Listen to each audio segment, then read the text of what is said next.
Dia 10 de setembro de 2018. Sejam todos bem-vindos. Nós estamos hoje aqui com a presença gratificante de Sônia Regina, Marcinha Abad e Marcelo Samer. Seja bem-vinda, Sônia, seja bem-vinda, Márcia. Bem-vindos todos os Remix amigos da Rádio Remix Esotera, Conexão Galáxia Livre. Estamos começando o nosso programa de hoje. Para todos aqueles que nos ouvem, uma boa noite ao redor do mundo e uma boa noite aos amigos que estão presencialmente aqui conosco. Marcinha, a palavra está contigo. Bom, para você que está chegando por aqui na Rádio Remix e também no hangar da Rádio Remix, sejam mais que bem-vindos. Mais uma vez, a gente tem o privilégio de ter Sônia Regina de volta na Rádio Remix. São 21h01, horário de Brasília para você. Certo ou errado, lá vem Sônia Regina. Boa noite, Sônia Regina. Boa noite, Márcia Abad. Boa noite, Marcelo Samer. Bom, mais uma vez, meu computador disse que não está reconhecendo a câmera dele próprio. Eu devo descer essa semana, ir no Rio, eu vou levar ele para ver esse problema aí, ver se a gente resolve isso. Pelo menos vocês não olham para minha cara feia, né, gente? Certo ou errado? Eu estava comentando com Márcia Abad e Marcelo Samer agora, antes do Hangout, que essa semana aconteceu uma opção de coisa. Na última quinzena deu tudo errado, bagunçou tudo, e eu fiquei meio brava, mas eu não sou muito de me estressar, já falei para vocês, o que acontece, acontecer, acabou. E aí, de repente, hoje eu sento aqui para pegar a página e vem certo ou errado. Então vamos ler o que eles têm para nos dizer sobre esse tema. Quem disse que tem que dar tudo certinho? É na refrega do dia a dia, nos erros e acertos, que crescemos e amadurecemos. Aprendemos com os próprios erros e acertos. Às vezes, algo que parece estar ruim no princípio pode terminar numa situação maravilhosa, num grande bem. E às vezes, quando pensamos que está tudo redondinho, dá tudo errado sobre o nosso ponto de vista. Certo e errado é muito relativo em todas as circunstâncias da vida. É preciso aprender a tirar proveito, conhecimento de todas elas, boas, entre aspas, e ruins.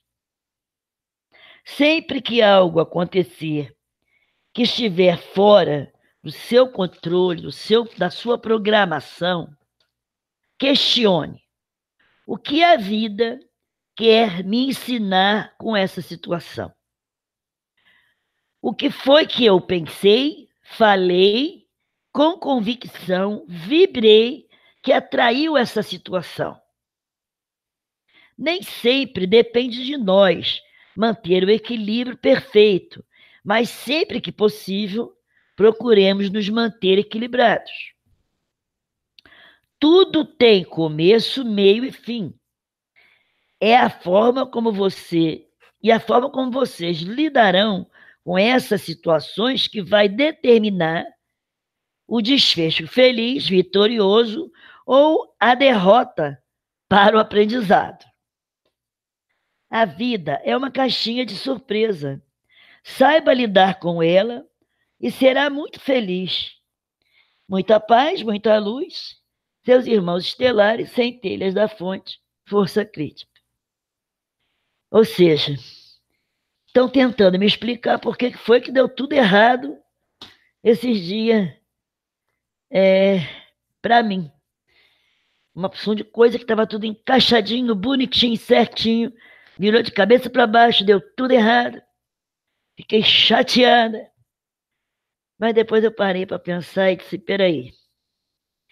Hoje, depois da semana toda dar tudo errado, apareceu uma luz no fundo do túnel. E aí eu vou ter certeza disso na quarta-feira, se está clareando ou não. Então, se eu me desespero, me exaspero, me xingo, reclamo, me revolto, brigo com o mundo, descarrego em todo mundo porque deu tudo errado, eu teria piorado a situação e provavelmente essa coisa que deve acontecer não aconteceria. Porque assim, quando você está em equilíbrio, a tendência é que tudo se equilibre. Quando você se desequilibra totalmente, tudo se desequilibra também. Então, quanto mais você se revolta com uma situação contrária à sua vontade, ao seu planejamento, pior fica, porque você vai baixar mais a sua sintonia, vai vibrar mais negativo, vai se revoltar mais ainda, e aí o que vai acontecer é que você vai piorar a sua situação. Então vamos plagiar o pagodeiro do Rio de Janeiro que canta o pagode dizendo que depois que inventaram tá ruim, nunca mais melhorou. Então eu aprendi que quando alguma coisa dá ruim para mim, que dá errado, eu fico brava como qualquer um, reclamo como qualquer um, eu sou um ser humano como qualquer um, mas eu não me desespero. Me chateio, se tiver que xingar eu xingo mesmo, brigo mesmo, mas não me desespero. Só um momento que eu preciso tirar esse casaco.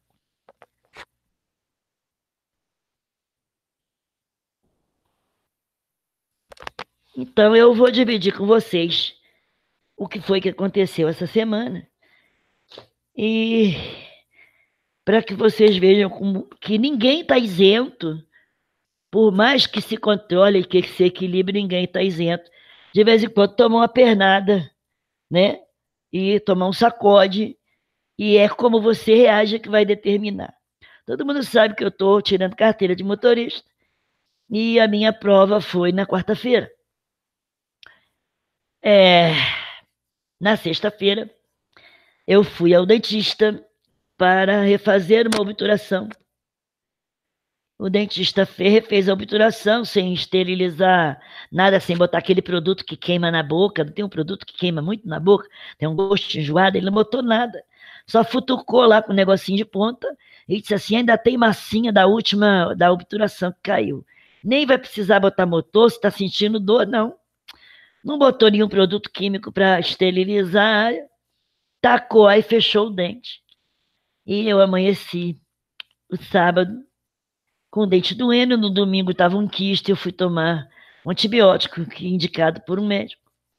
Esse antibiótico me deu alergia. Acordei a terça-feira com o corpo inteiro, parecia que eu tinha dormido no formigueiro, coçando desesperadamente. Eu percebi que era uma intoxicação medicamentosa. Eu sempre tomei amoxicilina e essa era tridatada, não sei porquê. Ela me fez mal. E eu comecei a tomar os remédios, que o médico passou direitinho, e na quarta-feira fui fazer a minha prova do Detran.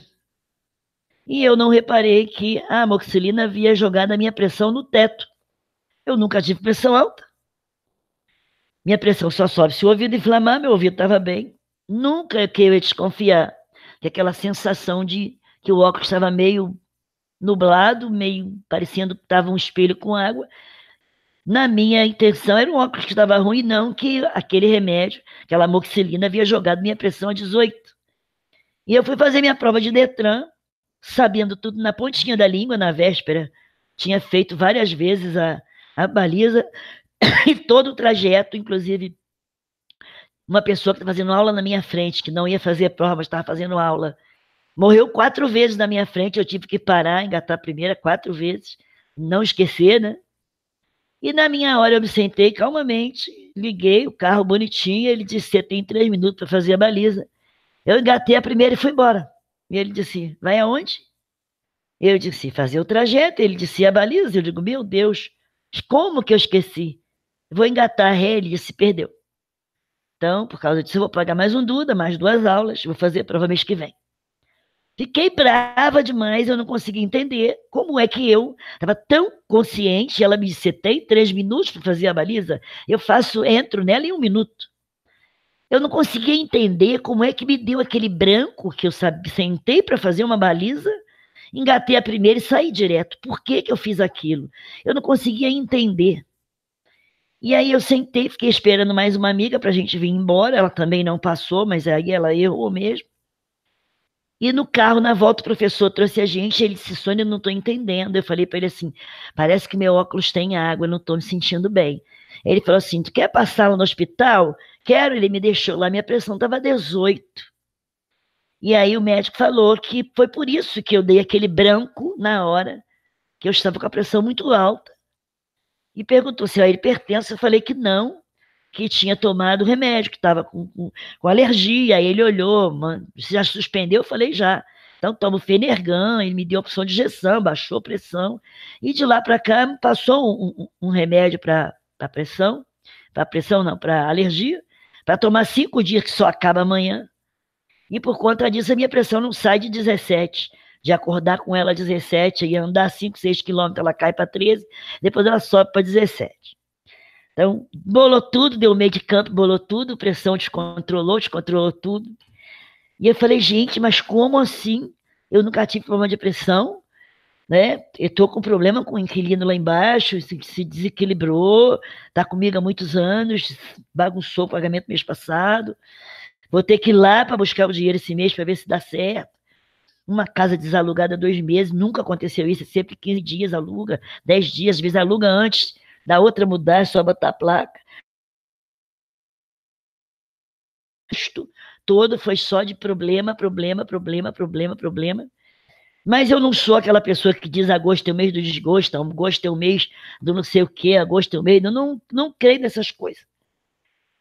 Eu só questionei por que está acontecendo isso. Qual é o motivo disso?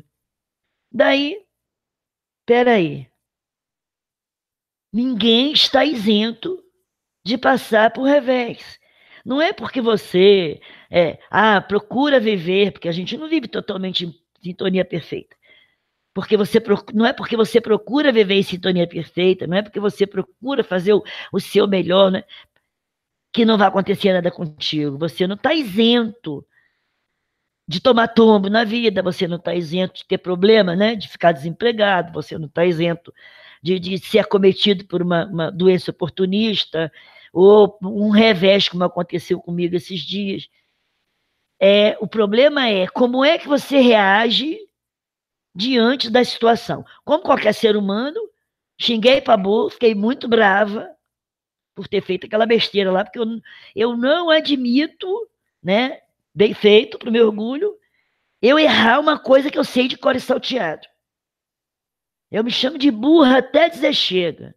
Então eu errei uma coisa que eu sei de cor e salteado para eu aprender que eu não sou infalível. E eu tomo isso como lição, eu aprendo como lição. Então, no dia a dia da gente, a gente está pensando assim, tá tudo certinho, de repente a gente toma uma pernada, aí quando a gente está levantando, toma outra, aí quando a gente está levantando, toma outra, a gente, opa, o que está acontecendo? Peraí. O que está acontecendo? Estou pensando mal? Estou negativa? Estou revoltada? Não estou. O que houve? Será que tem alguma interferência? Sempre tem alguma coisa, né? Sempre tem aquelas pessoas assim, caramba, tudo para você dar certo. Aí você vai e começa a buscar, né? Tu vê que alguém disse isso na semana. Nossa, mas já vai fazer prova? E olha que eu contei para pouquíssimas pessoas. Nossa, tudo para você dar certo. Nossa, você vive tão bem. Nossa. Então, essas coisas assim, essas energias não são muito boas. E às vezes a gente não se liga, não se protege. Infelizmente, nós estamos vivendo num momento do nosso país tumultuoso, né? Com problemas sérios, né? Não vamos falar de política, mas todo mundo sabe o que está acontecendo. Existe uma vibração muito grande negativa. Existe uma egrégora de medo muito grande, porque todo mundo está com medo da situação do país. Existe um desemprego muito grande, existe uma sintonia em desequilíbrio, existe um desequilíbrio moral muito grande. Tudo.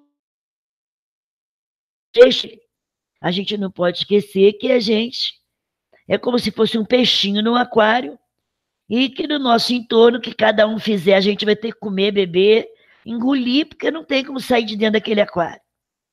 E como nós estamos presos, né, dentro da camada da estratosfera para o solo, tudo que vibrar nesse planeta pode interferir na gente de alguma forma. E, às vezes, um momento de distração, a gente tem um pensamentozinho meio desequilibrado, abre uma portinhola e entra uma opção de situações difíceis. E também aquela coisa, o ser humano, quando se sente muito confortável, muito seguro de si, ele para de crescer. Porque ele diz assim, já alcancei o patamar. E aí, às vezes, ele precisa tomar uma pernada para ele ver assim, opa, não estou tão seguro assim, não sou tão maduro assim, não sou tão dono de mim assim. Eu tenho que ver que eu penso, é uma luta constante no dia a dia para a gente cada vez se superar mais, né, se equilibrar mais, trabalhar mais pelo comum, né, por todos. Então, às vezes, a gente toma uma cacetada e a gente vai ver que o certo e errado é relativo. Às vezes a gente pensa que uma coisa está certa e não está. Às vezes uma coisa que a gente pensa que está certa não está, bagunça, a gente se desespera e mais adiante vem a resposta. Está assim porque ia acontecer tal coisa. E hoje, pela uma ligação que me fizeram, eu estou achando que é isso. Determinada situação que eu não vou abrir agora, está assim porque tem uma outra coisa para acontecer e era preciso que assim estivesse. Então vamos ver se vai chegar lá.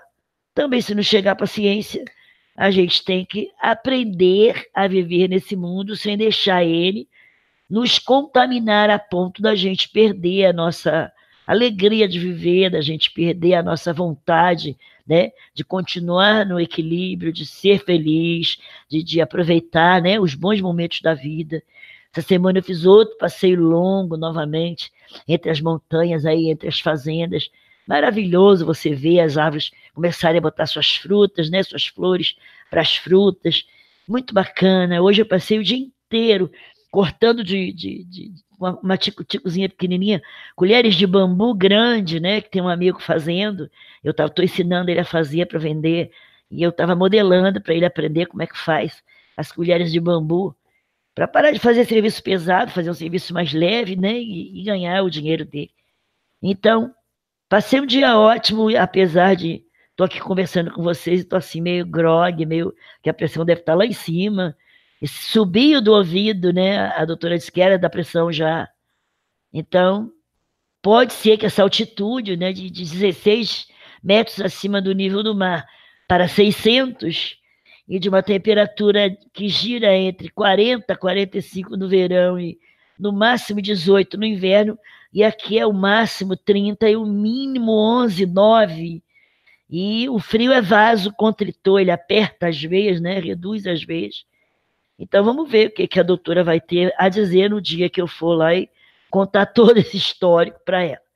Mas o que eu tenho a dizer é que, como qualquer um de vocês, eu estou sujeita às vicissitudes do mundo, às pancadas da vida, às frustrações, só que a minha frustração dura pouco. É só na hora, eu xingo 2 palavrões mesmo, que eu já falei que eu sou bocuda. Passa a bronca, passa na hora. Meia hora depois eu estava almoçando, muito tranquila, conversando e acabou. Não... É assim, gente. Aconteceu a situação ruim, você xinga, você chora, você reclama. Aí você para e diz assim, voz da razão. Dá para resolver? Dá. Dá hoje? Não. Então, FDS, vou resolver no dia que der. Não dá para resolver hoje, então vou viver a vida. É não se desesperar diante das dificuldades. Putz, para mim, que sou bastante econômica, pagar um Duda de 390, mais 2 aulas, são mais, dá R$ 500 mais ou menos, que eu vou gastar mais. Ué, tem outro jeito? Não. Desistir também não vou, não. Eu sou teimosa. E da próxima vez eu vou ter o cuidado, né, de ir com a pressão normal para não ter esse problema. Então, o problema não é o que acontece contigo, é como você reage. É como os dias subsequentes, né, as consequências daquela atitude. Tem coisa que é muito séria, né, que é assim, um acidente na família, a morte de um parente. Se você está preparado espiritualmente, é um parente que já está doente, você já devia estar esperando. Essa semana, uma amiga minha me ligou, estou desorientada, estou desesperada. uma pessoa muito conhecida dela, parentado dela, estava muito mal, uma pessoa com 90 anos, está no hospital, entubado, meu Deus, eu falei, ei, peraí, uma pessoa com 90 anos, entubada, que espírita é você? Deixa ela partir. Que isso? A pessoa tá doida para sair desse planeta. E tu tá aí chorando para ela, prendendo. Que egoísmo é esse? Isso não é amor, isso é egoísmo. Que isso, amiga? Aí ela disse, meu Deus, você tá certa. Eu estava aqui desesperada. Ela tem 90 anos, está quase morrendo. É verdade. Eu que estou prendendo. Pois é, amiga, eu não tinha me ligado. Mas quando é uma criança novinha, quando é uma pessoa jovem que sofre um acidente, morre estupidamente, sempre choca. No primeiro dia, segundo, terceiro, é normal, nós somos seres humanos, né? A gente tem saudade das pessoas, da gente que viaja e vai morar longe, você imagina quem vai e tu não vai ver tão cedo. Mas acabou o choque, acabou o problema, levanta a cabeça. Tu tá no emprego há não sei quantos anos, tranquilo da Silva, o patrão manda te chamar e não precisamos mais de você. Ai, meu Deus, eu acabei de me endividar, acabei de comprar uma casa, acabei de comprar um carro, acabei de... Primeiras 24 horas você tem todo o direito de se desesperar. Depois parei. O que eu tenho que fazer para resolver? Se eu comprei a casa, eu vou desfazer. Se eu comprei o carro, eu vou desfazer. Quanto eu tenho de fundo, quantas prestações eu posso adiantar. Tem que fazer a parte prática. Botar a parte prática para funcionar. O que dá, dá. O que não dá, não dá. Abre mão do que puder em prol do equilíbrio. Então, aprender a lidar com as situações é que é a chave da paz interior e do crescimento espiritual. Quando se trata de morte de parentes chegados, tipo mãe, filho, né? Que é assim, de supetão, o choque é maior. Mas, infelizmente, não tem outra possibilidade. Dá para voltar atrás? Não. Dá para trazê-los de volta? Não. Então a vida tem que seguir. Mantenha aquele amor no coração, envia seus pensamentos de amor todos os dias e deixa ir. Eu vou contar uma coisa muito engraçada, quer dizer, não é muito engraçada, é uma coisa que aconteceu. Minha bisavó desencarnou, eu tinha 13 anos. Então, 13? Não, 17. E a minha irmã era muito apegada, mas essa minha bisavó era um amor de criatura. E a minha irmã ficou desesperada, minha avó, e ela não se conformava, e chorava, e se desesperava, e aí minha irmã começou a cair na rua.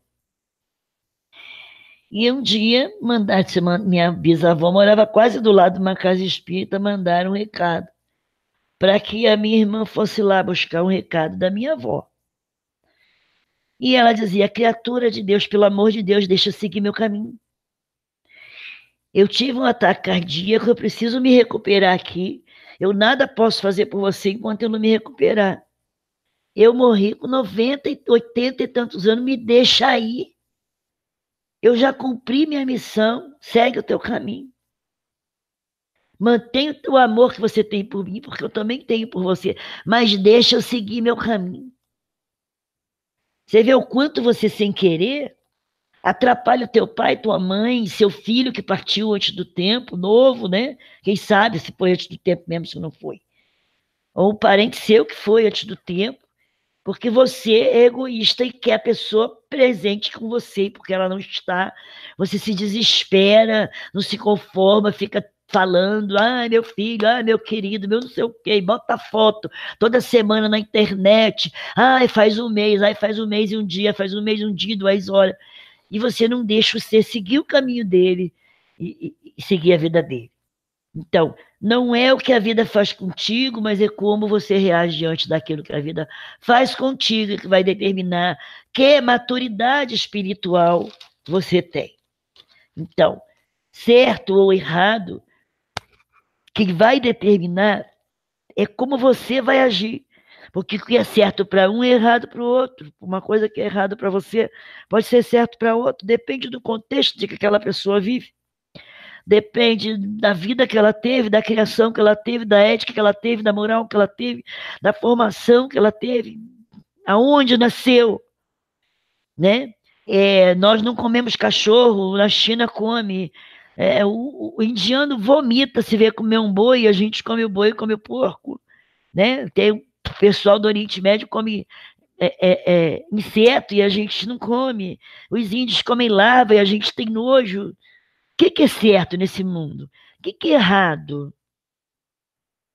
Sabe? Não existe um certo e um errado. Não existe o bom e o ruim. Esse negócio de alto, baixo, gordo e magro, é tudo muito relativo. Eu acho uma criança pequena, uma criança olha para mim vai me achar alto, uma criança pequena de 4 anos vai dizer que eu sou alta. E eu, perto de uma pessoa de 1,90 m, eu sou baixinha. Então, eu sou alta ou sou baixa? Eu, perto de uma pessoa muito magra, sou gorda. Perto de uma pessoa muito gorda, sou magra. Então, eu sou gorda ou eu sou magra? Perto de uma pessoa difícil de entendimento, não vou dizer sem cultura, porque às vezes a pessoa não tem instrução nenhuma e é muito inteligente. Perto de uma pessoa burrinha, que não é porque tem estudo, não, burrinha mesmo tendo estudo, tem gente assim. Eu sou super inteligente, mas perto de um camarada que é PhD, super inteligente, eu sou burra. Não existe certo e não existe errado. Tem pessoas que se cobrem de culpa, né, porque as religiões enchem a pessoa de culpa, de certo, de errado. O que é certo? O que é errado? Certo é aquilo que te faz bem e que não faz mal a ninguém. Errado é aquilo que te faz mal e ainda faz mal aos outros. Errado é aquilo que te faz bem, mas faz mal para os outros. Entendeu? Então, se você tem essa consciência, esquece as convenções sociais e entenda que entre certo e errado a distância é muito grande. Feio e bonito, eu posso ser linda para determinadas pessoas e posso ser muito feia para outras, né? Então, ninguém é feio demais, gordo demais, alto demais, magro demais, bonito demais, inteligente demais, ignorante demais. Ninguém é tão ignorante que não possa ensinar algo a alguém, ninguém é tão inteligente que não tem nada para aprender. Infinitas possibilidades. Nisso aí a mecânica quântica, a física quântica veio definir perfeitamente. Tudo é um caminho de infinitas possibilidades. E às vezes alguma coisa que parece ir tão mal redunda num bem imenso lá na frente. E às vezes uma coisa que parece que vai num caminho tão bonitinho, de repente degringola, faz um mal para a humanidade. A gente tem feito muito isso na política, né? Pensa que esse vai ser o... E chega na hora, dá um chabu danado. E às vezes alguém que você nem confia dá certinho. Então, tudo é muito relativo.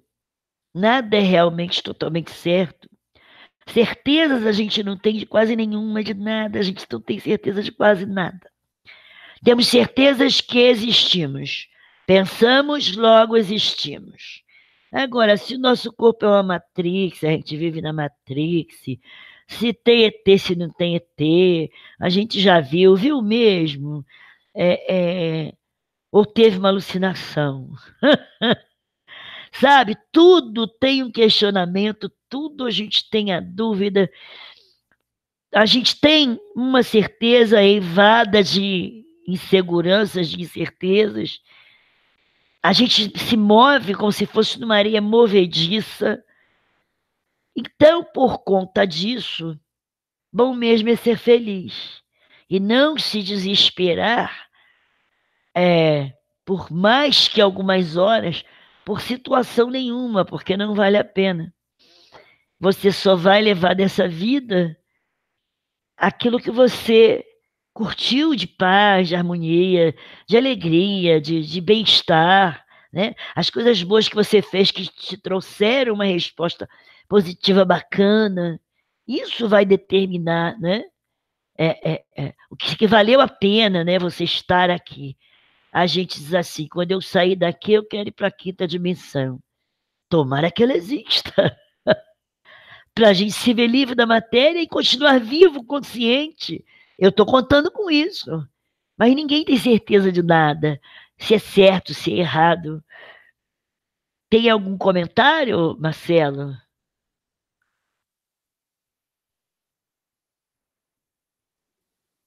Tenho sim, Soninha. Mesmo. Sônia, eu não sei. Na verdade, nós sabemos, todos nós agora que estamos presentes aqui, sabemos que cada hangout é surpreendentemente importante para o hangout anterior e, portanto, para todos nós. Em algum momento, Sônia, nós no domingo fomos fazer um hangout extraordinário. Eu não assisti.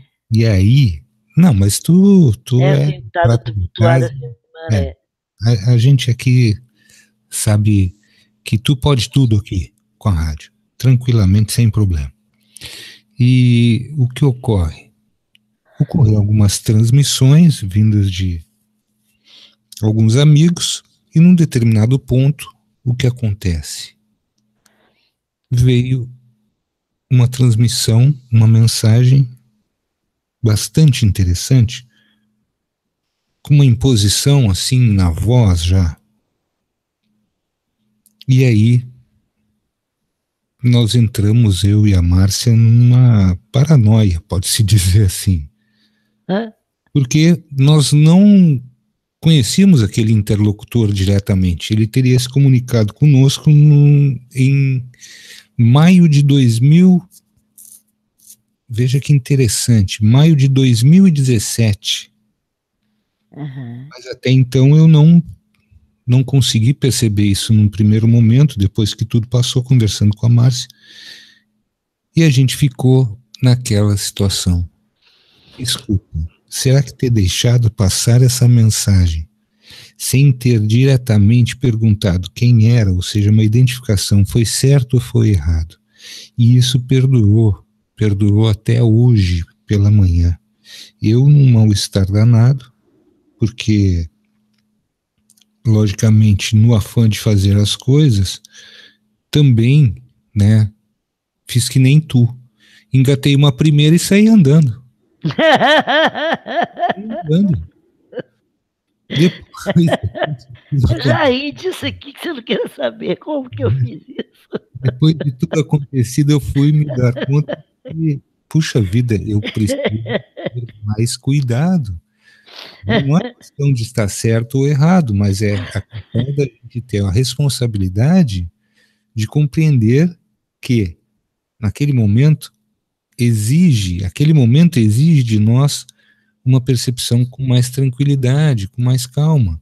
E uma das perguntas que vieram ali, olha, eu estou muito feliz e satisfeito, queria até agradecer o pessoal que está no chat, como diz o Caio, porque hoje, Sônia, nós teremos muitas perguntas e tu vais ter o prazer de responder a uma das perguntas que fala diretamente sobre isso. A gente tem que ter mais calma, ponderação, porque se a gente agir com sabedoria, a gente vê que nada está errado. Nada está errado. O que nos parece errado no primeiro momento é uma situação. Eu quero te perguntar justamente sobre isso. Para ti, se tu olhares a tua trajetória até aqui. Quieto, Apolo! Pode falar. Eu tenho certeza que tu vais observar o quanto a tua vida foi mais positiva que negativa. É assim mesmo? É isso que te parece? E como é que tu conseguiste fazer essa trajetória dessa forma? Ela ser positiva a ponto de algumas coisas que não deram tão certo se transformarem logo depois em coisas assertivas. Olha, Marcelo, como qualquer pessoa no tempo da ignorância dessas leis, a minha vida foi bastante negativa. Já falei para vocês, né? Eu tive uma infância bastante tumultuada.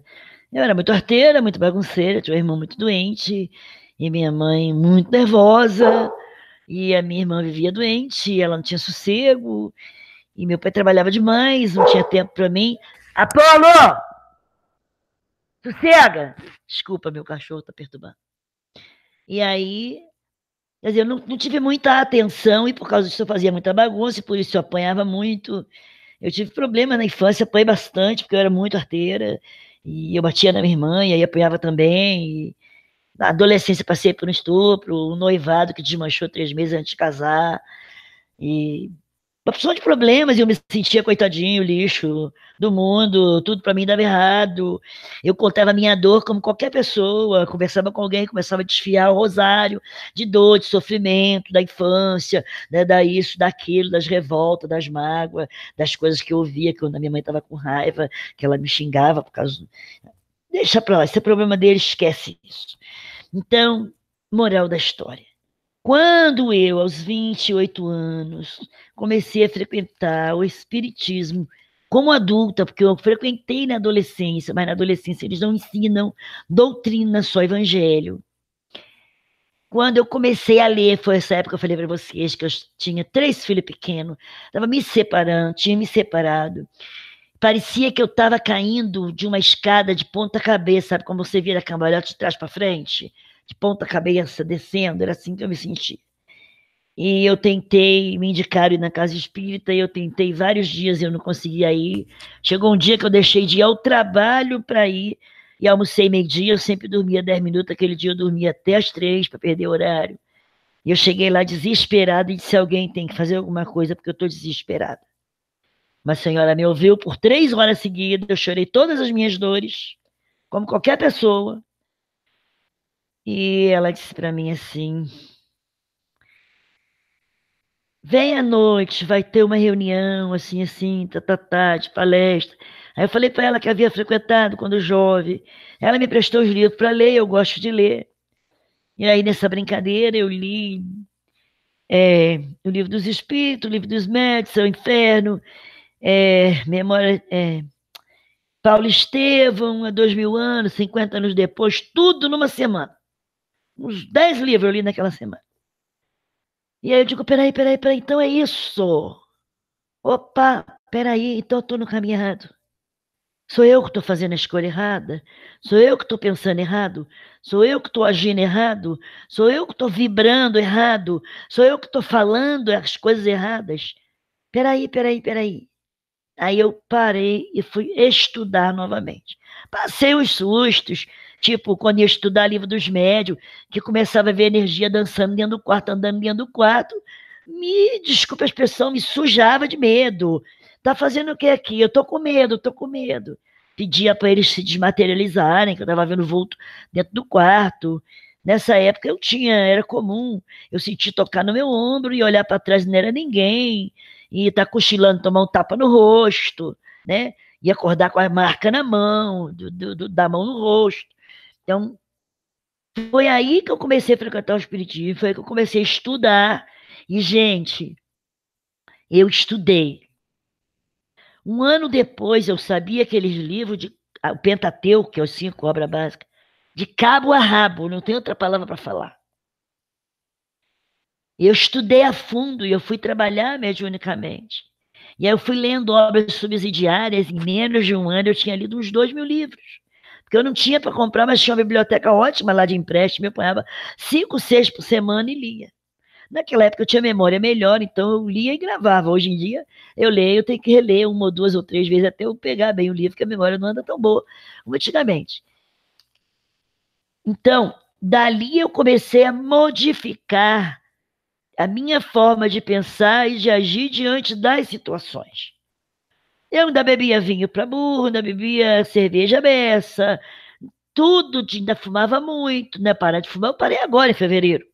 Já parei várias vezes, mas parei de vez agora em fevereiro. Dessa vez foi de vez. Então, eu bebia bastante, tomava muita cerveja, ia para pagode, e estava bastante descontrolado e bastante desequilibrado. Foram muitos anos, dos 28 aos 40, mais ou menos, eu fui trabalhando mediunicamente, mas eu não conseguia deixar nem de beber, nem de fumar. Eu fui deixando de ser brigona, eu fui deixando de ser reclamona, eu fui deixando de ser severina. O que é severina? É o Hospital Inca, é que eles dizem assim para as pessoas com câncer: cuidado com as severinas. Severina é aquela que a dor dela é maior que a do mundo, é que o problema dela é maior que de todo mundo, a doença dela é pior que de todo mundo. Então, ter cuidado com aquelas pessoas que são negativas, né? Eu fui deixando de ser negativa, eu fui começando a compreender, sabe, que a diferença que tinha comigo, com a minha mãe, com meu pai. Eu fui entendendo que não é porque é consanguíneo, é obrigada a amar, é obrigada a entender, é obrigada a tratar igual. Sabe, que me sentia muito mal, porque não era tratada igual. Eu não entendia que a minha irmã era doente, tinha que tratá-la diferente. Eu queria ser tratada igual, com o mesmo carinho, comer a mesma fruta, sabe? Ser tratada do mesmo jeito. E você tem saúde, já deixa eu cuidar de sua irmã. Essas coisas me doeu a infância inteira, sabe? A maçã é dela, você come feijão com arroz, você tem saúde. Então, eu só fui entender isso depois de 28 anos. Que uma criança doente, né, e que eu tinha filho pequeno. Então, uma criança doente tem que ter um cuidado maior. Só que eu fiz diferente. Quando um filho estava doente, os irmãos participavam: seu irmão está doente, vamos cuidar dele. Quando vocês precisarem, eles vão cuidar de você. Eu não fiz diferença, mas a minha cabeça era outra, ou talvez porque doesse muito na infância, esse negócio de você tem saúde, pode ficar de qualquer maneira, pode ficar suja, pode tudo, e ela não. Eu procurei fazer igual. Se eu comprava para um, não podia comprar para os outros, esse um não via. Só depois que comprava os 3 é que eu ia mostrar, ó, comprei para os 3. Ué, eu não vi você comprar, eu fui comprando um por um. Então, eu fui procurando não fazer diferença para que eles não se sentissem mal, porque eu me sentia assim. Porque também a minha mãe não tinha instrução suficiente, entendimento suficiente, maturidade espiritual suficiente para não fazer essa diferença. E ela e meu pai tinham assim: essa é minha, essa é sua. Só que meu pai não tinha tempo para mim. Ele trabalhava muito. E minha mãe tinha tempo para minha irmã. Então, deu muito problema. Eu tive muito trauma de infância. Ainda passei pelo estupro aos 16 anos, isso tudo pirou minha cabeça.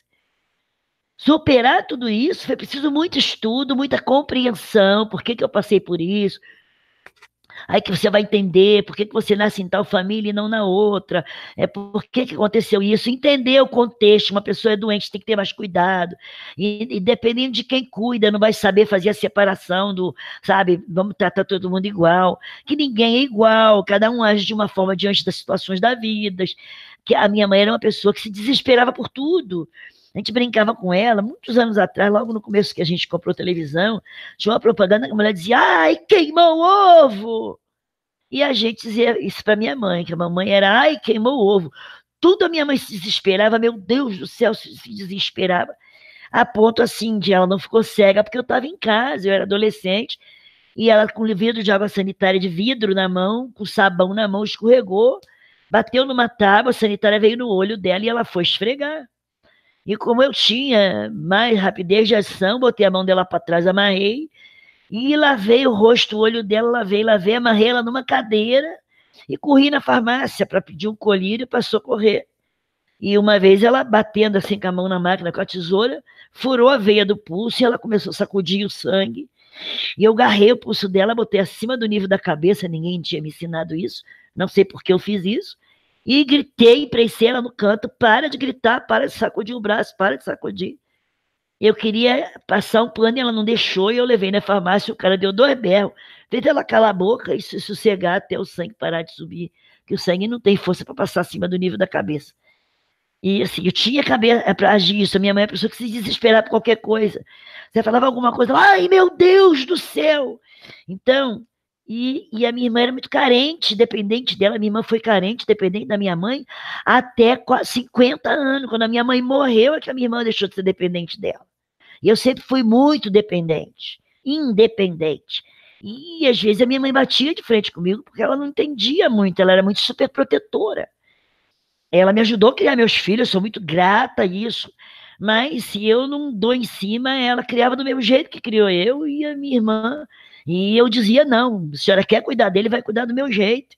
E houve, assim, uns desentendimentos, mas a gente, de um modo geral, se entendia bem. Mas eu fui amadurecendo com esse estudo profundo, porque aí eu fui estudar. No dia em que eu li que Kardec diz assim: leia sobre tudo, estude sobre tudo e tire as conclusões de acordo com o seu entendimento, com a sua maturidade espiritual. E aí eu comecei a ler metafísica, esoterismo, metafísica, parapsicologia, budismo, Rosa Cruz, tudo que aparecia pela frente diferente, eu fui lendo para tirar minhas conclusões. Então chegou um ponto em que eu já tinha tirado a minha conclusão de vida, e digo, é assim que eu vou viver, a partir desse ponto de vista, desse comportamento. E aí, tá aí o que eu sou hoje. A maturidade vem com a briga constante. Se você vai começar a brigar com as suas imperfeições, uma a uma, até que você vai aprendendo a controlar, né? Não é que você tenha virado santo, é que você empurrou para o porão, né, do inconsciente, do fundo, né, enchendo a tua consciência de coisas boas e empurrou aquele teu lado negro, e reconheceu ele, né, todas as suas fraquezas, e foi empurrando ela para o fundo do porão e diz: estou te desativando vocês. Não quer dizer que se alguém pisar no escalo da gente, ela não venha à tona, mas que você controla bastante bem aquele seu lado que você não quer mais. Pode fazer mais perguntas se você quiser. Não sei se eu consegui te esclarecer. Esse equilíbrio entre positivo e negativo eu achei fantástico quando tu dissesse assim, a gente jogou lá no porão. Isso.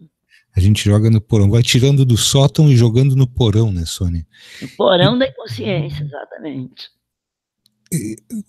Eu tenho aqui na minha cabeça que tudo que nós estamos fazendo vai clareando a parte consciente, ou seja, vai diminuindo, né, vai jogando um pouco de luz lá no porão, exato, substituindo tudo aquilo e trazendo para o sótão muitas coisas renovadas. Isso é uma analogia interessante, gostei de... Uma palavra dita, um pensamento pensado, uma atitude tomada, jamais vão ser tiradas de você. Elas vão continuar ali. Só que você pode empurrá-las para o porão da inconsciência, enchendo de atitudes, palavras e pensamentos bons. De tal forma que ela vai lá para o fundão, de tanto que você encheu de coisa boa. É assim que a gente se renova. Essa jogada que a gente faz, Sônia, é importante que se pare um pouco aqui e se debruce um pouco mais sobre esse tópico, que para mim é uma das coisas mais legais e importantes que a gente pode fazer por nós mesmos. É quando você começa a jogar essa luz sobre tudo aquilo que a ciência, mais precisamente a psicologia e a psiquiatria, que gostam muito de falar da questão do inconsciente. Né? Inconsciente.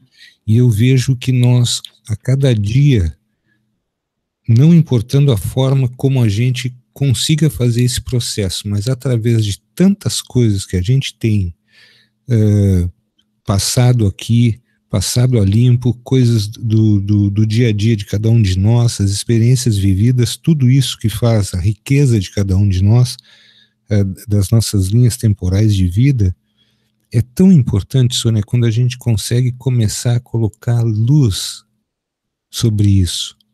E aí essa renovação se faz, e a partir disso eu acho que tu entras muito bem com o tema do certo e do errado.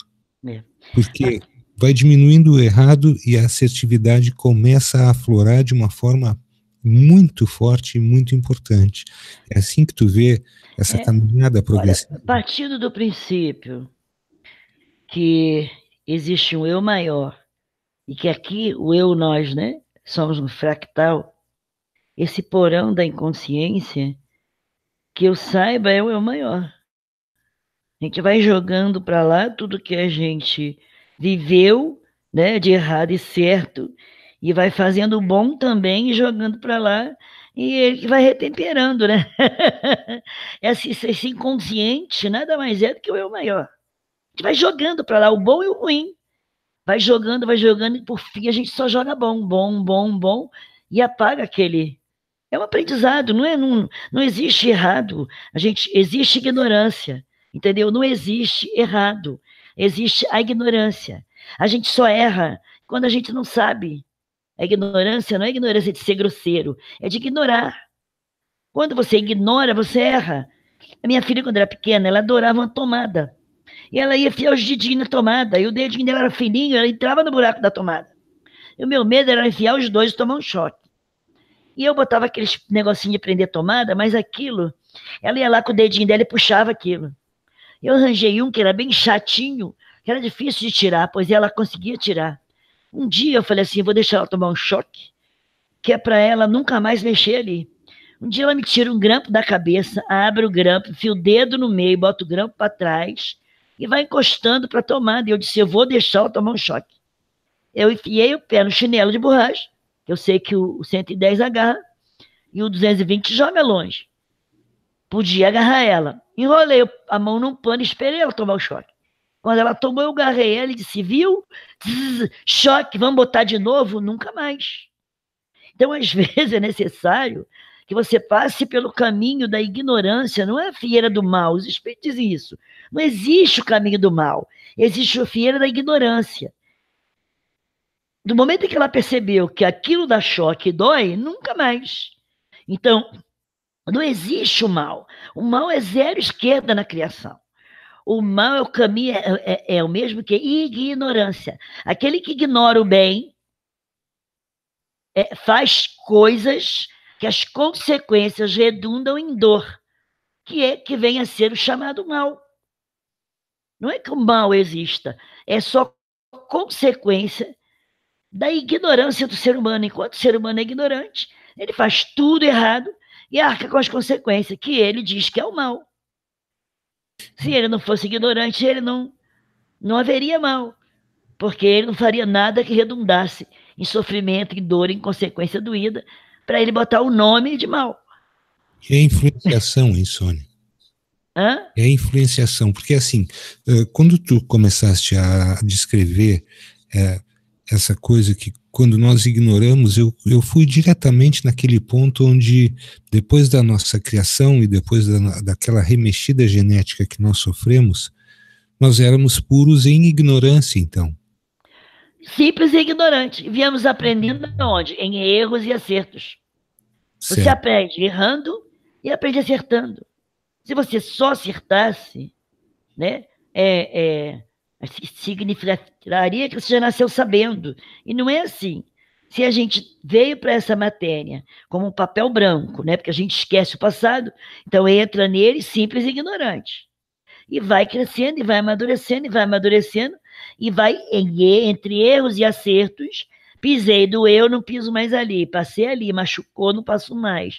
Fiz isso, deu uma situação ruim para mim, não faço mais. Falei aquilo, e deu um fofocal, me deu uma dor de cabeça, não vou fazer mais. Errando e acertando é que você chega numa situação confortável de menos erros. Você não nasce sabendo. Se nascesse sabendo, fosse perfeito, tinha nascido noutra dimensão, no outro planeta, não teria nascido na terceira dimensão. Deixa eu te fazer uma pergunta meio saia justa. Se eu souber responder. Saia justa. E essa influência dos seres negativos, porque eles naturalmente, não, eles são vistos por nós como negativos, mas eles mesmos não se veem assim. Então, portanto, por exemplo, um conquistador que vá no caminho para as Índias, por exemplo, tá? Entre aspas, descobrimento do Brasil, ou descobrimento de qualquer outro continente do planeta Terra. Esse descobridor, entre aspas, que ele é, na verdade, um conquistador e ele vai buscar as riquezas daquele local lá, para ele está fazendo uma coisa que é natural. Mas, por exemplo, para os indígenas, que eram os povos naturais daquele começo ali, é o mal personificado, não é? Exato, com certeza. Olha só, vamos dividir em duas etapas. Inimigo ou examinador? Influenciador negativo ou examinador? Dentro do espiritismo, eles falam que os espíritos que nos cobram, né, futuca nossos pontos fracos, normalmente são chamados inimigos do passado, que a gente deveria chamá-los de examinadores. Ou seja, eles vêm testar se a gente aprendeu ou não, porque eles futucam aquele ponto fraco da gente. Se a gente aprendeu, não cai. E se não aprendeu, cai. Né? Então, não é inimigo, é examinador. Agora, todo chamado conquistador não é um conquistador, porque você invadir um lugar onde as pessoas vivem em paz, como houve a colonização espanhola, que eles mataram, né, os maias, os incas, né, os toltecas, os olmecas, mataram tudo que veio pela frente para invadir a terra. Chegou aqui, matou os indígenas do Brasil para tomar conta. Chegaram na Austrália, invadiram, mataram uma porção de aborígenes. Quer dizer, isso não é conquista, né? Isso é pirataria, isso é ruim, né? É bem ruim isso. Isso são realmente inimigos. Espirituais é que a gente chama de examinadores, esses são realmente inimigos. Agora, por que será que isso tem que acontecer? Por que será que povos têm que subjugar outros povos? Poderia mandar neles no sentido de ensinar. Se eles chegam aqui junto com os indígenas, traz para eles o que tem de bom, ensina o que tem de bom. Eles dariam o que eles têm, fariam uma troca bacana das coisas que eles queriam pelo que os índios gostariam de receber. Mas o ser humano é negativo, né? É inferior, né?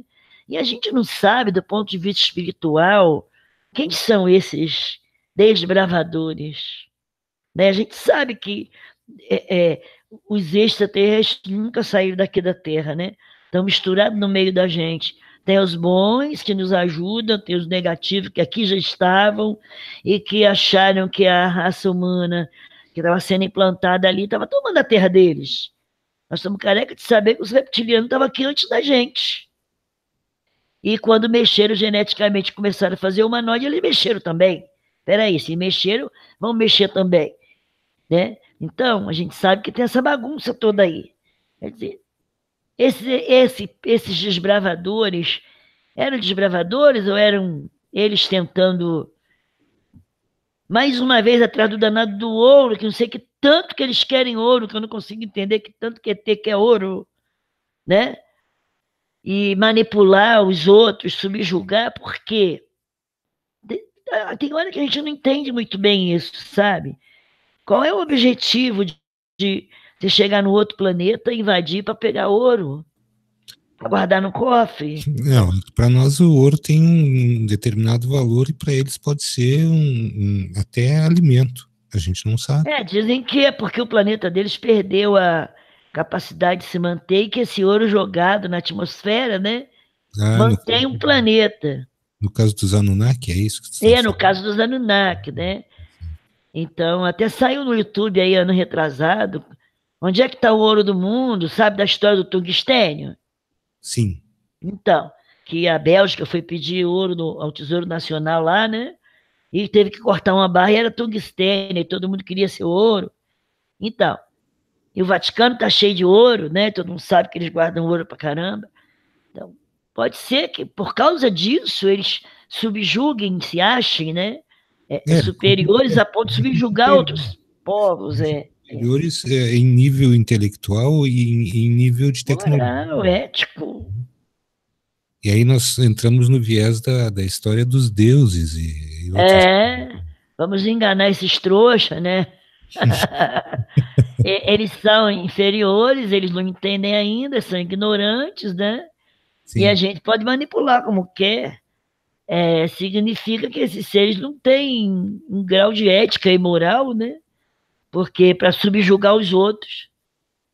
E por isso vem as controvérsias de todos esses assuntos que a gente também aborda de vez ou outra por aqui, né, Sônia? Deixa eu te fazer uma pergunta, olha só. Nossa. Um comentário. Só na nossa galáxia tem uns 200 bilhões de sóis. Só tem ouro na Terra? É mesmo por causa de ouro que eles estão aqui?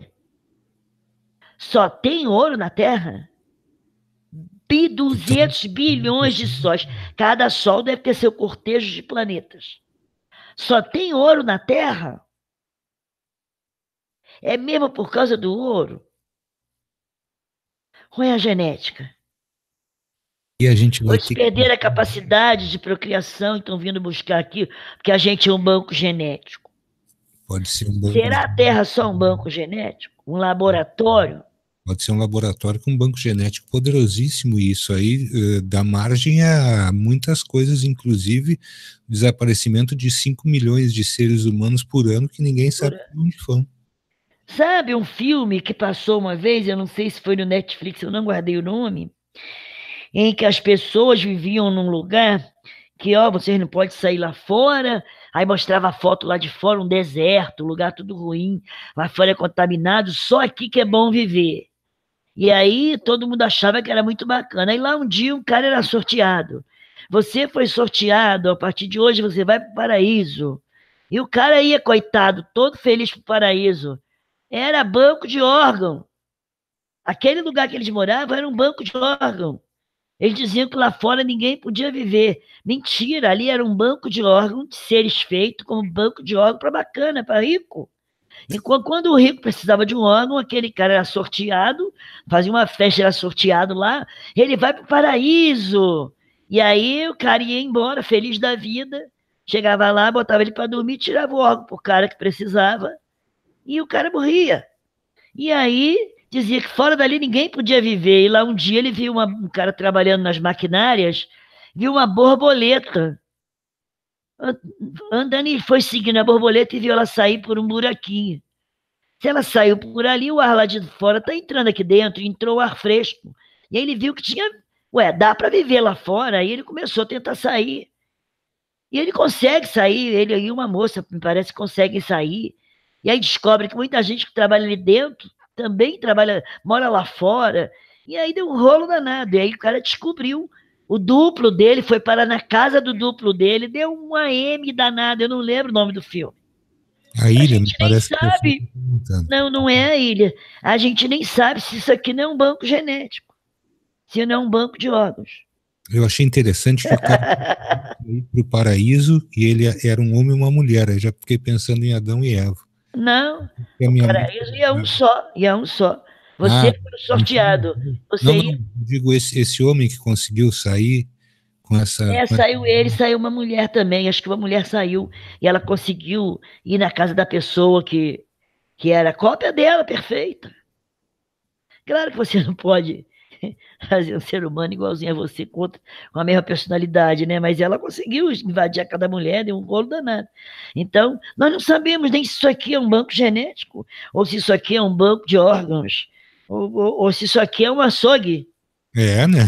Eu ia de algum lugar, porque uma vez os reptilianos, o número 2, número 1, sei lá, do mal lá, falou lá no livro do Robson Pinheiro, vocês comem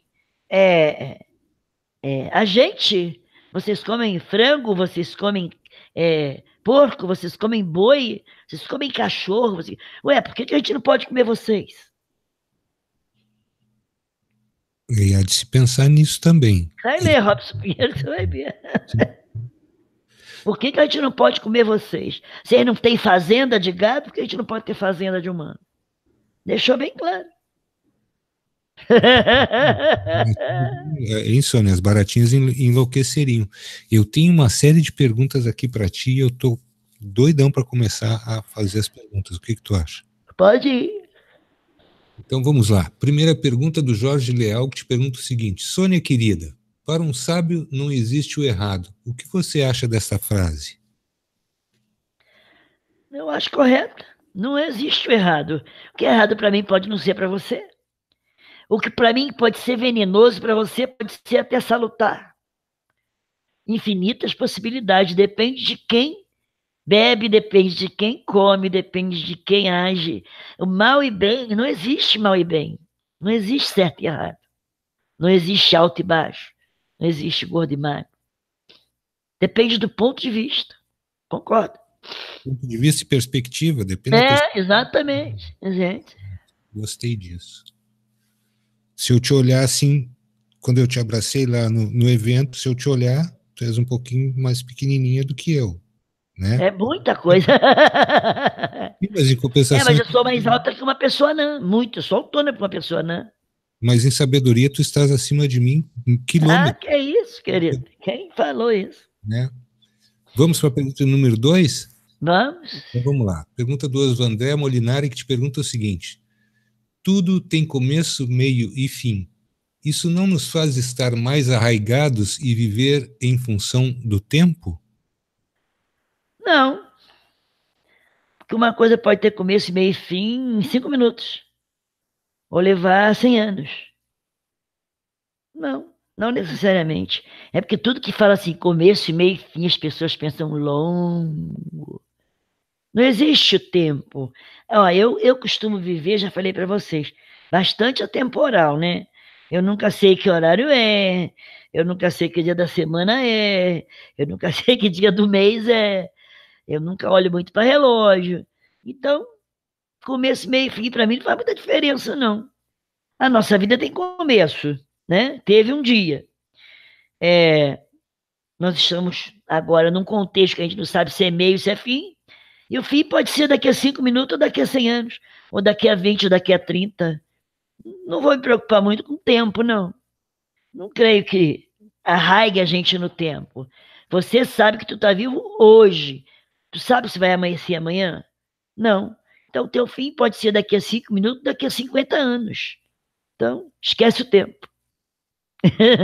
Não está arraigado a tempo, não. Só quem é muito segurado em relógio, em hora, em dia, em mês, em data, aí é que o tempo faz muita diferença para ele. Para mim não faz, não. Eu vou vivendo. Eu, às vezes, até esqueço que eu tenho 60 e poucos anos. Eu andei 12 quilômetros essa semana. E cada dia é um dia, cada momento... Cada dia é um dia, vive o seu dia, Esquece. Se tem compromisso de trabalho, cumpra.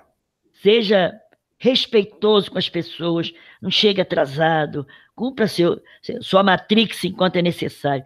Acabou, aposentou, não tem mais horário, joga o relógio fora, vive a sua vida. Muito bem. O Diego Messias pergunta: aprendemos mais com os erros ou com os acertos? Beijos para a querida... Ai, Dieguinho.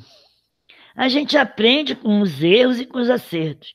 Agora, por incrível que pareça, a gente aprende mais com os erros, sabe por quê? Quando a gente acerta, a gente se vangloria. Eu sou boa, sou danada, eu sou bom, eu sou esse. E aí, às vezes, a gente monta no orgulho e se dana, toma um tombaço. E quando a gente erra, a gente põe o rabinho entre as pernas, engole o orgulho e diz: opa, eu não sou isso tudo não, deixa eu fazer a coisa certa.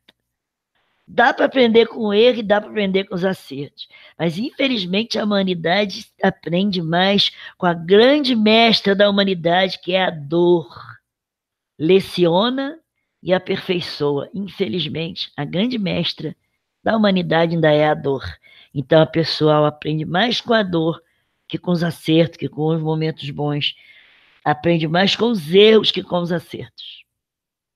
Achei interessante que tu colocaste da pessoa se vangloriando pela assertividade, né? E o carioca fala: eu sou danástico, não vou nem dizer a palavra que você já entendeu. Eu compreendi bem. Isso é uma porta aberta para o ego, não é não? Com certeza, com certeza. E aí, o tombinho vem lá na frente. A questão é essa, que a gente nunca pensa que o tombo vai vir ali na frente. Não vai acontecer comigo, nem na minha família. Vai acontecer na família dos outros. O que eu mais vejo na televisão, acontece uma catástrofe, mulher. Eu já vi acontecer muitas vezes. Nunca imaginei que fosse acontecer na minha família. Ué, por quê? Sua família é diferente das outras? Essa frase é useira e vezeira. Todo mundo fala isso. Nunca imaginei que fosse acontecer comigo. Por que você é diferente do mundo? Você é melhor, mais gostoso, mais inteligente, mais o quê? Para estar isento de qualquer coisa pode acontecer com qualquer um. Infinitas possibilidades. Infinitas possibilidades. Vamos para a pergunta de número 4 do Sandro Roberto, que o Sandro Roberto sabe, Sônia, você é obrigado a fazer aqui uma analogia. Me parece aqueles aparelhos, lembra daqueles 3 em 1? que a gente tinha em casa antigamente, isso acho que na década de 70, 80. Tinha taterca, 3 em 1. Tinha 3 em 1. Era rádio, toca-discos e gravador. Gravador, é. Por que eu te digo isso? Olha só. Pergunta para a Sônia. O que, do ponto de vista dos seres que lhe auxiliam, mostra a morte como a rua de saída inevitável? E por quê? Por que no sentido de que se já lhe mostraram outras saídas? Mostraram? O Sandro me fez 3 perguntas em uma. Eu vou começar por partes para a gente poder alcançar. Ele perguntou: o que, do ponto de vista dos seres que lhe auxiliam, mostra a morte como a rua de saída inevitável? Olha, a única coisa que você tem certeza, depois que você tem consciência de si, é que tu não vai ficar nesse corpo eternamente. Isso não é ninguém que te mostra. Isso você vê todo dia. Você nasceu, você viu morrer o avô, bisavô, o tataravô, o vizinho, o cachorro, o boi. A única coisa inevitável é essa chamada morte, entre aspas, que nós, espiritualistas, não consideramos morte, né? Consideramos libertação da matéria densa, libertação da 3D. Então, não são eles que me dão essa certeza. Antes de eu estudar qualquer coisa relacionada a isso, eu já sabia que daqui, com essa vida física, eu não sairia. Só que depois eu descobri que eu sairia dessa vida física com vida. Aí foi bom.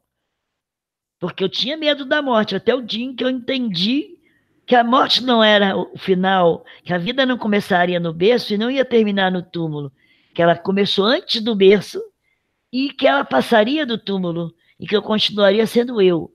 E aí foi bom para burro. Então, não foram os seres que me auxiliam que me deram essa certeza. A segunda pergunta é, e por que eu já respondi, né? Sim, porque tu já respondesse. Agora eu vou botar uma água nessa fervura aí, mas uma água quente, uma água mais quente. Uhum. A morte é uma saída, é uma passagem ou é uma reentrada? Nossa, a morte, que eu saiba, é a volta ao seu estado natural. Seu estado natural é de espírito, é de ser e de energia. A passagem é na matéria, nas densidades materiais. A 3D, a 4D ainda é densidade, tá? Os espíritos falam que a 4D ainda é matéria. Há quem diga na 5D que também ainda é matéria, mais rarefeita, mas é matéria. Né? Como a gente não sabe direito ainda o que é, mas a passagem é na matéria. Você pré-existe e sobreexiste a esse corpo físico. Os teus amigos espirituais já te mostraram uma outra forma de pensar ou tu ainda carregas contigo essa que tu declaraste para nós agora? É o final da pergunta dele. Olha, não existe, assim, eles nunca me falaram nada a respeito disso, porque assim, como eu penso muito, e nesses pensamentos tá o meu e os deles juntos, né? Quando eu começo a fazer minhas elucubrações mentais, que eu começo a pensar essas coisas, mistura o meu pensamento com o deles, com a orientação deles, então não dá para você definir muito de onde vem, se a origem é só minha ou deles. Ou do meu eu maior, porque a gente conversa consigo mesmo, né? Eu converso comigo mesmo muitas vezes. Então pode ser do meu próprio eu maior, ou de das minhas esqueci agora, fractais, né? Tantos fractais meus, posso estar conversando com algum deles. Que eu saiba, eu sei que eu existo, penso logo existo, que eu estou fazendo uma passagem na matéria e que daqui eu vou sair com vida, consciente de que eu estava na personalidade Sônia, no corpo físico. Que a personalidade é Sônia, mas na outra encarnação pode ter sido personalidade José Antônio, Manuel, Joaquim. Personalidade é o conjunto do que você traz de encarnação passada, com que os seus pais te ensinaram, com que você aprendeu na sociedade, até a maioridade, com seu amadurecimento até o final da vida, formou a personalidade de Sônia, porque foi esse nome que deram a esse corpo. E você sobreexiste a essa personalidade. Então, o conjunto disso tudo, a personalidade Sônia, sai de campo e continua, integra essa personalidade ao eu maior. E aí talvez nasça como fractal em outra, ou junte, porque eu ouvi uma conversa uns anos atrás dos espíritos dizendo que estava vendo a união desses fractais, só que não usava esse termo fractal na época. Alguém na época aventou que nós teríamos 7 encarnações subsequentes. Uma nascendo, uma morrendo, e as outras do meio em idades intermediárias entre o berço e o túmulo.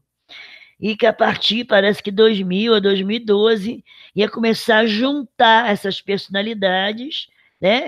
essas variações, né? Essas ramificações juntando. Por isso que essas crianças estavam nascendo muito inteligentes, já era a união de 2, e com o tempo ia ser a união de 3, de 4, até que ficasse o ser completo, sem essa variação. E agora, de uns 3 ou 4 anos para cá, veio a história do fractal. Você pode ter centenas de fractais aí, ou já disseram até 144 fractais, né? Então, também tem o mesmo fundamento, que pode, de repente, toda uma personalidade pode estar se juntando, né? O que um fractal aprende, o outro fractal aprende, junta 2, 3, nasce um terceiro fractal já com o conhecimento de 2, 3. Pode ser por isso que essas crianças estão nascendo muito inteligentes. E também pode ser que sejam os seres que vêm de fora, ou encarnações, né, de fractais nossos que estão morando fora, que estão voltando e se juntando aqui na Terra. Vai saber. Quanto mais sabemos que nada sabemos. Vou juntar uns ingredientes aí, Sônia, porque essa tua resposta ela é digna do Enem da Universidade da Espiritualidade. Do Enem da Universidade da Espiritualidade, que se os irmãos permitirem, nós ainda iremos fazer com que aconteça.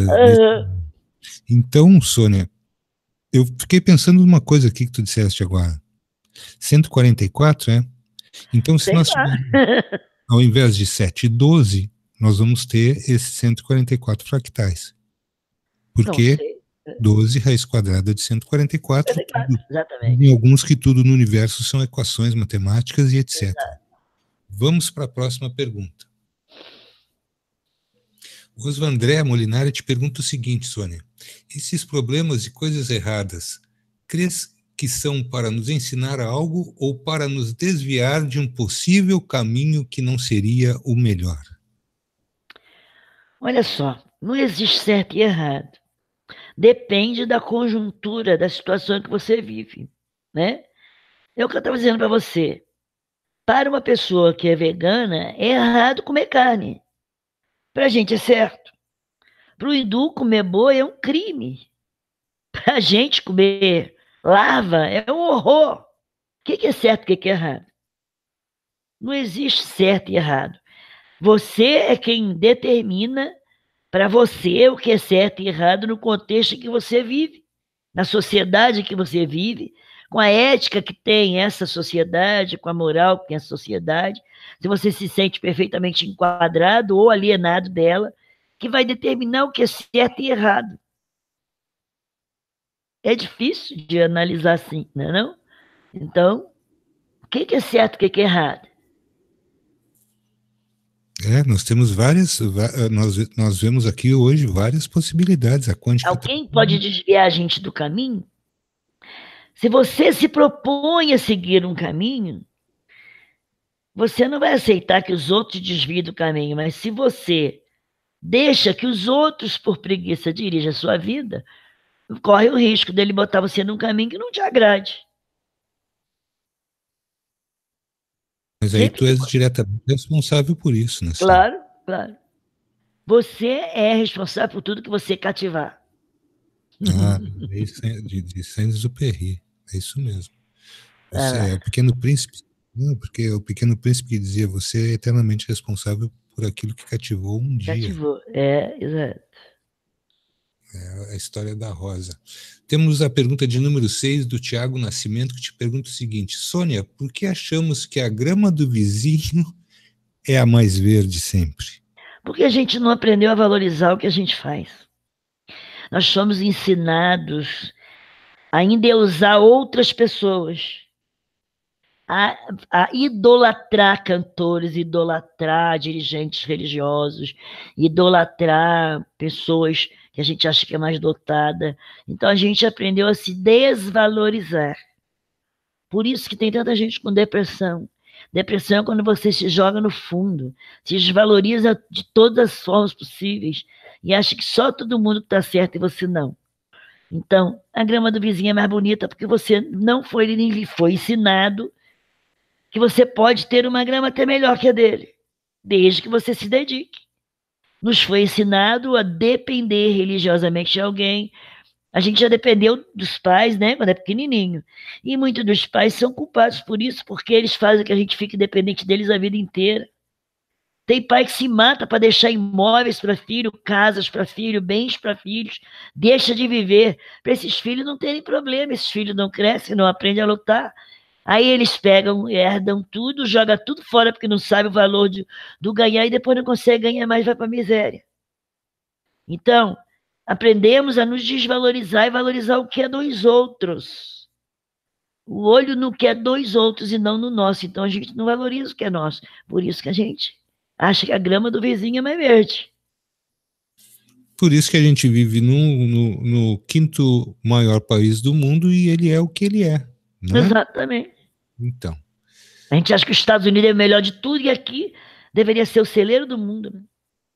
É o que eles dizem para nós, né? Pois que a gente tem que trabalhar para cultivar uma grama verde para engordar o boizinho que vai... Para deles. A melhor parte desse boizinho vai para lá. Pra lá. O filé mignon vai para lá, exatamente.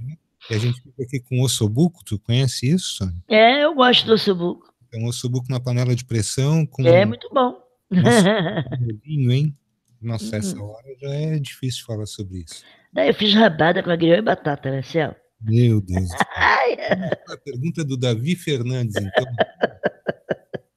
Sônia, e o medo da morte? Por que mesmo tendo essa certeza ainda temos esse medo? A gente tem medo do desconhecido.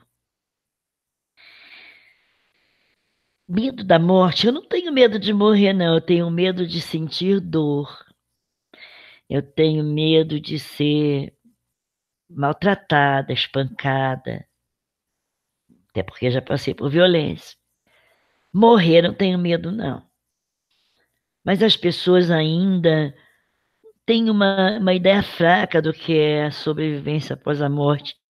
Quem já se desdobrou algum dia, quem já teve um sonho lúcido, tem bastante certeza disso. Quem já conseguiu sair do corpo acordadinho da Silva e viu seu corpo e sabe que ele é apenas uma vestimenta, ninguém abala essa certeza e perde o medo da morte. Eu contei isso ano passado para vocês, vou contar de novo.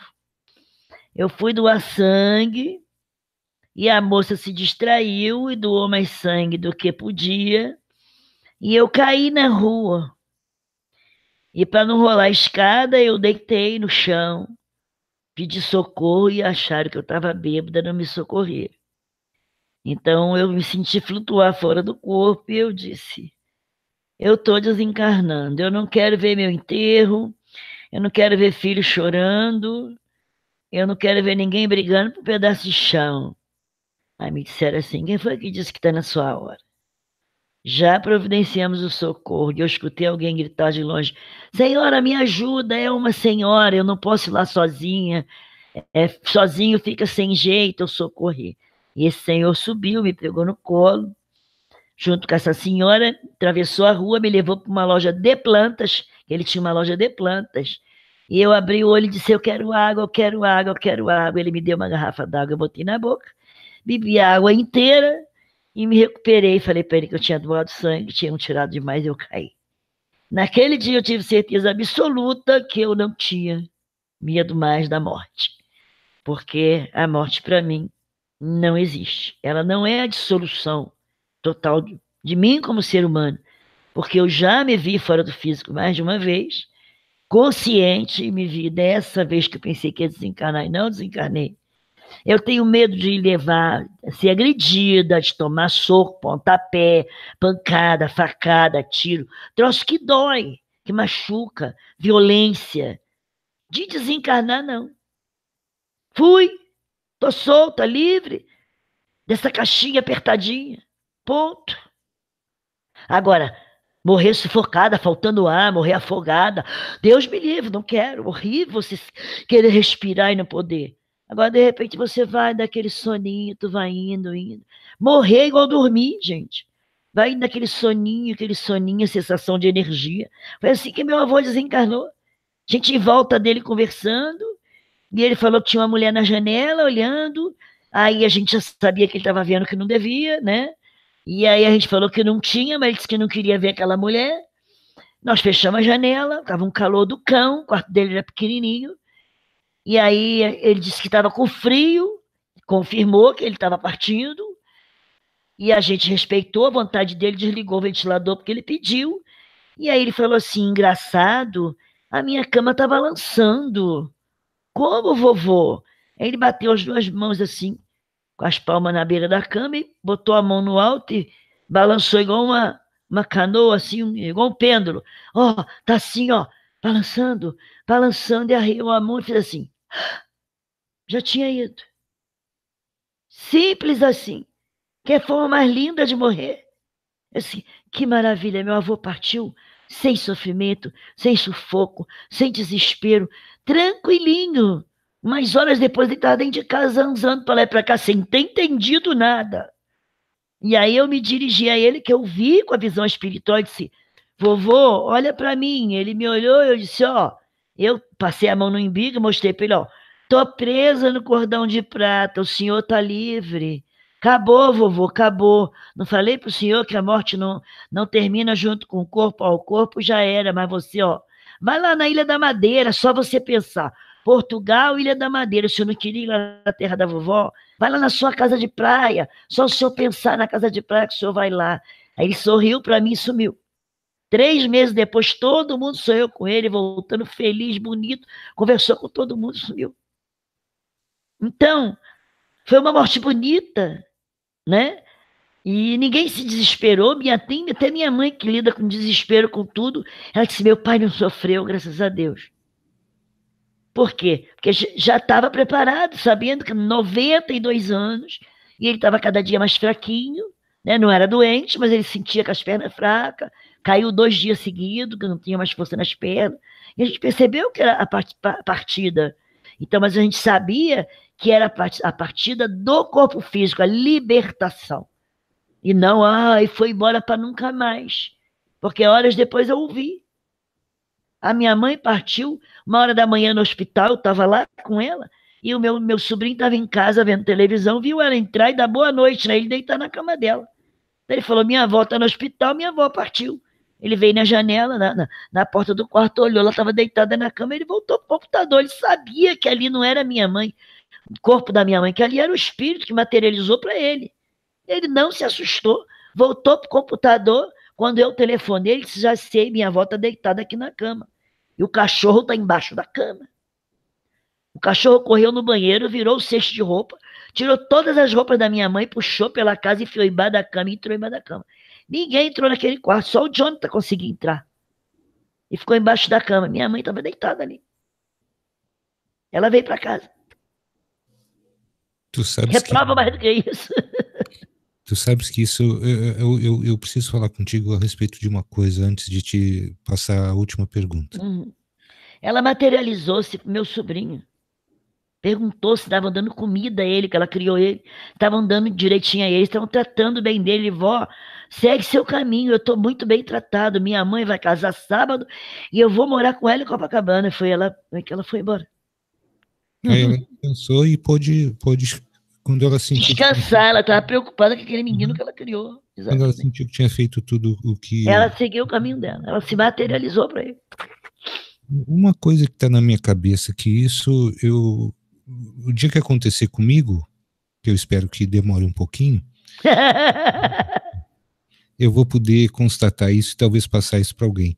Tu acha que é possível a gente programar a forma da partida? Ou da Programar? Olha, você parte como você viveu.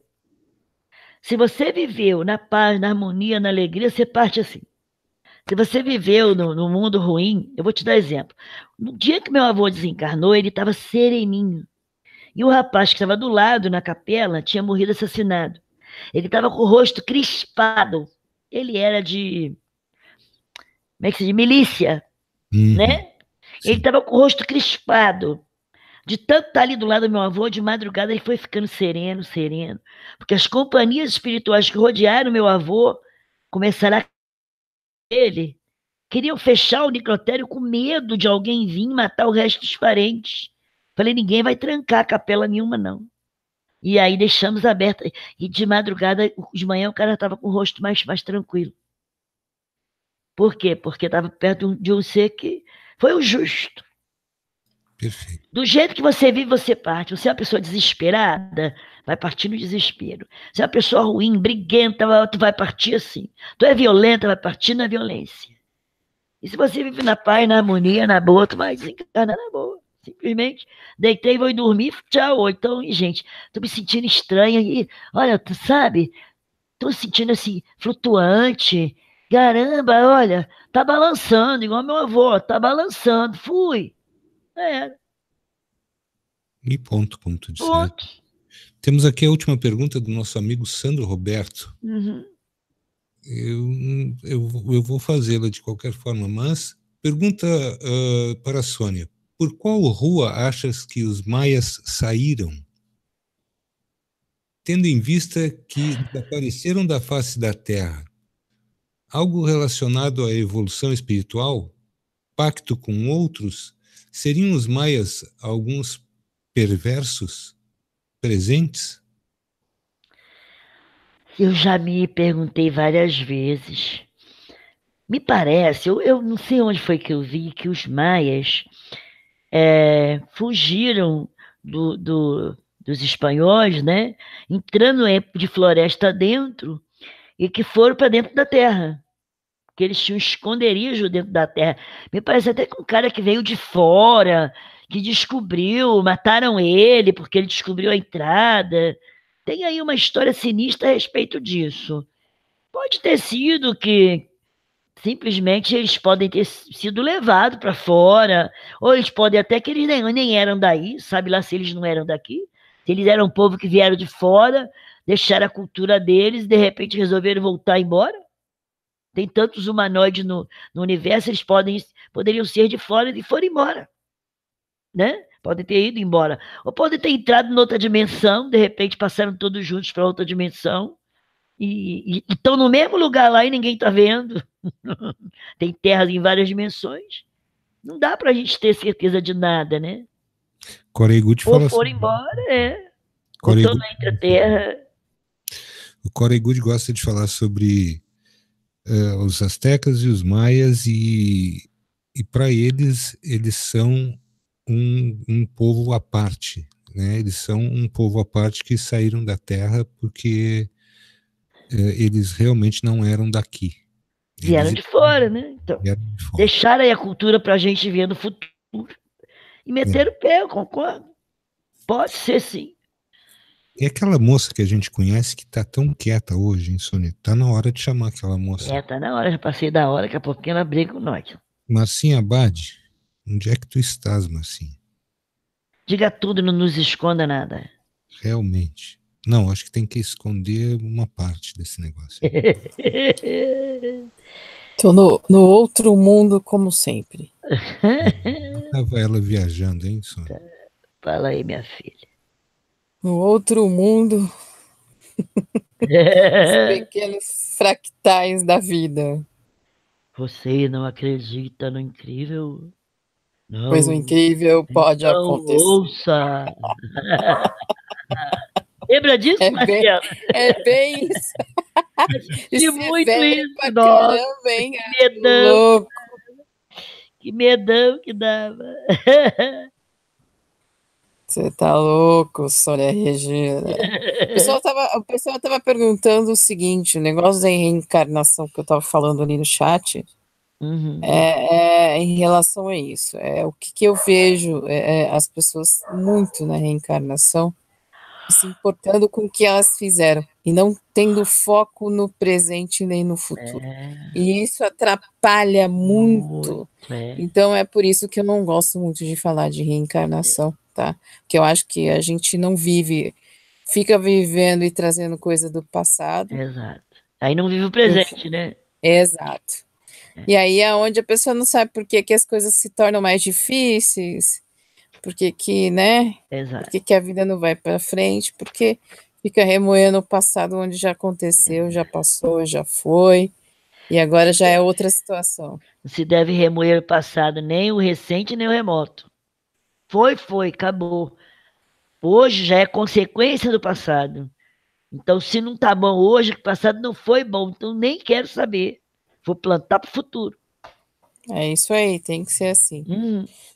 Sônia Regina sempre irreverente, como sempre. Vamos liberar, Marcelo, a Sônia Regina, que a Sônia Regina não está 100%. Precisa dar uma descansada hoje. Quero agradecer a Sônia Regina de poder doar esse tempo para as pessoas aqui na Rádio Mix.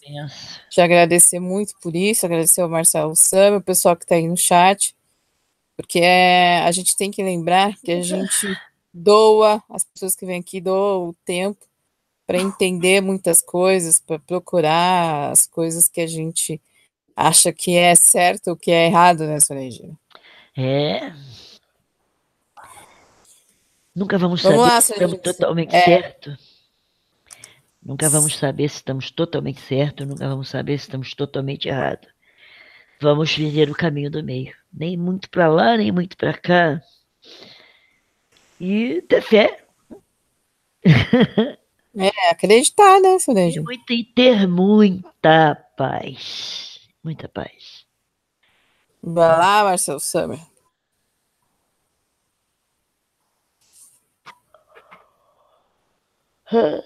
Fala, Marcelo. Eu acho que ele não... Dormiu. Não, ele esquece o microfone. Eu tenho esse problema com esse botão dessa mesa de som aqui, que eu desligo ele e fico falando que nem um doido. E eu estava falando aqui, achando que todo mundo estava me escutando, na verdade. Mas a palavra gratidão, Sônia Regina, então eu tenho aprendido e agora me expresso de uma forma muito melhor. E compreendam todos os queridos amigos da Rádio Remix Esotera que agora gratidão é uma coisa que eu também conheço, então eu estou exercitando, te agradecendo, Sônia, pela tua vinda, pela doação do teu tempo, agradecer a Marcinha, agradecer a todo mundo que esteve conosco hoje, a Vera, a Michele, JL, Maurício, a Belzinha. Pessoal, um beijo no coração de todos vocês, estaremos aqui amanhã. Sônia, mais uma vez, muito obrigado. Eu que agradeço a oportunidade de dividir com vocês meus estudos. Muito legal. Para você que ficou até agora aqui na Rádio Remix e também no Hangout da Rádio Remix, a gente volta amanhã a partir das 21 horas aqui na Rádio Remix Esotérica Conexão Galáxia Livre. 22 horas e 38 minutos. Lembrando que se você não confiar em você mesmo, a coisa não anda. Não anda. É isso aí. Valeu pela companhia.